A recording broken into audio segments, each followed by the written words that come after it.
ನಮಸ್ತೆ ಸ್ನೇಹಿತರೆ. The final touch ಅಂದರೆ ಏನು, ಅದು ನಮಗೆ ಯಾಕೆ ಬೇಕು, ಅದರಿಂದ ನಮಗೆ ಏನೇನು ಉಪಯೋಗವಿದೆ ಅನ್ನೋದನ್ನು ಈ ವಿಡಿಯೋದಲ್ಲಿ ಸ್ವಲ್ಪ ನೋಡೋಣ. ಸ್ನೇಹಿತರೆ, ದಿ ಫೈನಲ್ ಟಚ್ ಅಂತಂದರೆ ನಾವು ಯಾವುದೇ ಕೆಲಸವನ್ನು ಮಾಡಿದರೂ ಸಹಿತ ಆ ಕೆಲಸವನ್ನು ಹೇಗೆ ಮಾಡಬೇಕಂತಂದರೆ ಯಾರೂ ಸಹಿತ ಅದರ ಬಗ್ಗೆ ವಿರೋಧ ವ್ಯಕ್ತಪಡಿಸಿರಬಾರ್ದು. ಯಾರೂ ಸಹಿತ ಅದು ತಪ್ಪಾಗಿದೆ ಅಂತ ನಮ್ಮ ಕಡೆ ಬೆರಳು ಮಾಡಿ ತೋರಿಸಿರಬಾರ್ದು. ಆ ರೀತಿ ನಾವು ಆ ಕೆಲಸವನ್ನು ಮಾಡಿದಾಗ ಅದಕ್ಕೆ ಫೈನಲ್ ಟಚ್ ಅಂತಾರೆ.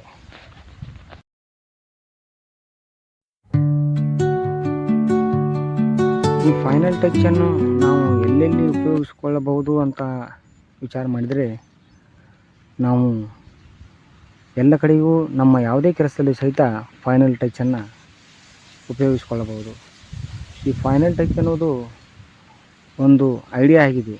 ನಾವು ಮಾಡುವ ಕೆಲಸವನ್ನು ಹೇಗೆ ಅತ್ಯಂತ ಯಶಸ್ವಿಯಾಗಿ, ಸಮೃದ್ಧವಾಗಿ ಹಾಗೂ ಅತ್ಯಂತ ಶ್ರೇಷ್ಠವಾಗಿ ಹೇಗೆ ಮಾಡುವುದು ಎಂಬುದನ್ನು ತೋರಿಸಿಕೊಡುವುದೇ ಈ ಫೈನಲ್ ಟಚ್.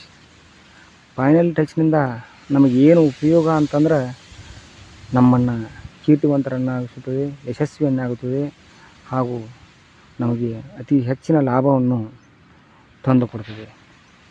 ಈ ಫೈನಲ್ ಟಚ್ಚನ್ನು ನಾವು ಯಾವುದೇ ಉದ್ಯೋಗ ರಂಗಗಳಲ್ಲಿಯೂ ಸಹಿತ ಬಳಸಬಹುದಾಗಿದೆ.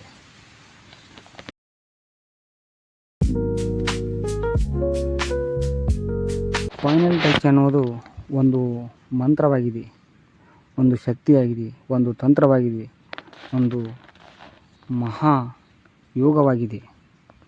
ಇದನ್ನು ನಾವು ಹೇಗೆ ಮಾಡಬೇಕಂತಂದರೆ, ಇದಕ್ಕೆ ಯಾವುದೇ ಕಲೆಯಾಗಲಿ, ಯಾವುದೇ ವೃತ್ತಿಯಲ್ಲಾಗಲಿ, ಯಾವುದೇ ರಂಗಗಳಲ್ಲಾಗಲಿ ನಾವು ಇದನ್ನು ಮಾಡುವಾಗ ಅತ್ಯಂತ ಶ್ರೇಯಸ್ಕರವಾಗಿ ಮಾಡಬೇಕಂತಂದರೆ ಒಂದೇ ಮನುಷ್ಯನಿಂದ ಈ ಫೈನಲ್ ಟಚ್ ಕಡೆಗೆ ನಾವು ಮನಸ್ಸು ಕೊಡಬೇಕಾಗುತ್ತದೆ.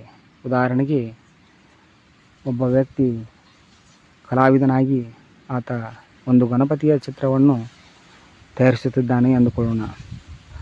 ಆ ಗಣಪತಿಯ ಚಿತ್ರವು ಅವನಂತೆ ಯಾರೂ ಸಹಿತ ಚಿತ್ರಿಸಲಿಕ್ಕೆ ಬಾರದು. ಆ ರೀತಿ ಆತ ಆ ಚಿತ್ರವನ್ನು ಚಿತ್ರಿಸಿದ್ದರೆ, ಅಥವಾ ಗಣಪತಿಯೇ ಧರೆಗಿಳಿದು ಬಂದಂತೆ ರಚಿಸಿದ್ದರೆ, ಆ ಒಂದು ಕೃತಿಯು, ಅವನ ಕೆಲಸವು ಬಹಳಷ್ಟು ಶ್ರೇಯಸ್ಕರವಾಗಿರ್ತದೆ.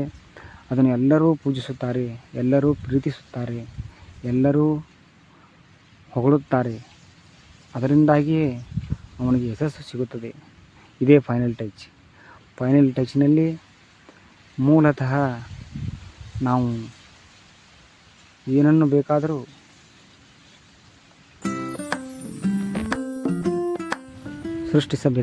ಸೃಷ್ಟಿಸಬಹುದಾಗಿದೆ. ನಾವು ಕೆಲವು ರಂಗಗಳಲ್ಲಿ ಅನೇಕ ಜನರನ್ನು ನೋಡಿರ್ತೇವೆ. ಅವರಂತೆ ಆ ಕೆಲಸವನ್ನು ಇನ್ನೊಬ್ಬರಿಗೆ ಮಾಡಲಿಕ್ಕೆ ಬಾರದು, ಆ ರೀತಿ ಆ ಕೆಲಸಗಳನ್ನು ಮಾಡಿರುತ್ತಾರೆ. ಅಂತಹ ಕೆಲವು ಉದಾಹರಣೆಗಳನ್ನು ನೋಡುವುದಾದರೆ, ನಮ್ಮ ಡಾಕ್ಟರ್ ರಾಜ್ಕುಮಾರ್ ಅವರು ಚಿತ್ರರಂಗಕ್ಕೆ ಕೊಟ್ಟಂಥ ಕೊಡುಗೆಯನ್ನು ನೋಡಿದರೆ, ಅವರಂತೆ ಇನ್ನೊಬ್ಬರು ಯಾರೂ ಸಹಿತ ಆ ರೀತಿ ಕಲೆಯನ್ನು ಮಾಡಲಿಕ್ಕೆ ಬಾರದಂತೆ ಅಷ್ಟೊಂದು ಜಾಣ್ಮೆಯಿಂದ, ತಿಳುವಳಿಕೆಯಿಂದ, ತೀಕ್ಷ್ಣತೆಯಿಂದ, ಸೂಕ್ಷ್ಮತೆಯಿಂದ ಆ ಕೆಲಸವನ್ನು ಮಾಡಿ ಮುಗಿಸಿರುತ್ತಾರೆ. ಅದೇ ರೀತಿ ಉಪೇಂದ್ರ ಸರ್ ಅವರು ಸಹಿತ ನಮ್ಮ ಕನ್ನಡ ಚಿತ್ರರಂಗದಲ್ಲಿ ದ ಫೈನಲ್ ಟಚ್ಗೆ ಉದಾಹರಣೆಯಾಗಿದ್ದಾರೆ.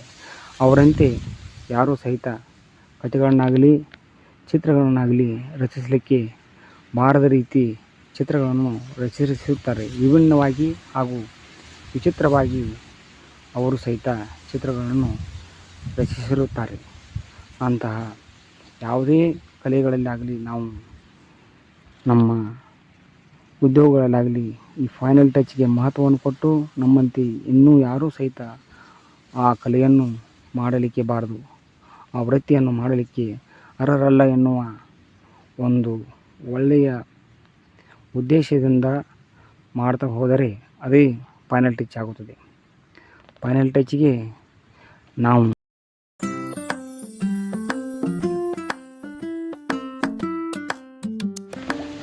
ಹೆಚ್ಚಿನ ಮಹತ್ವವನ್ನು ಕೊಡಬೇಕಾಗಿದೆ. ನಮ್ಮ ಕೆಲಸಗಳನ್ನು, ನಮ್ಮ ಕಾರ್ಯಗಳನ್ನು ನಿರಂತರವಾಗಿ, ವಿಶೇಷವಾಗಿ, ವಿಭಿನ್ನವಾಗಿ ಮಾಡುವುದರಿಂದ ಆ ಕೆಲಸಕ್ಕೆ ಒಂದು ಶೋಭೆ ಬರುತ್ತದೆ. ಶೋಭೆಯೇ ಈ ಫೈನಲ್ ಟಚ್ ಆಗಿದೆ. ಫೈನಲ್ ಟಚ್ ಅನ್ನುವುದರ ಅರ್ಥವನ್ನು ನಾವು ಈ ವಿಡಿಯೋದಲ್ಲಿ ತಿಳಿದುಕೊಂಡಿದ್ದೇವೆ.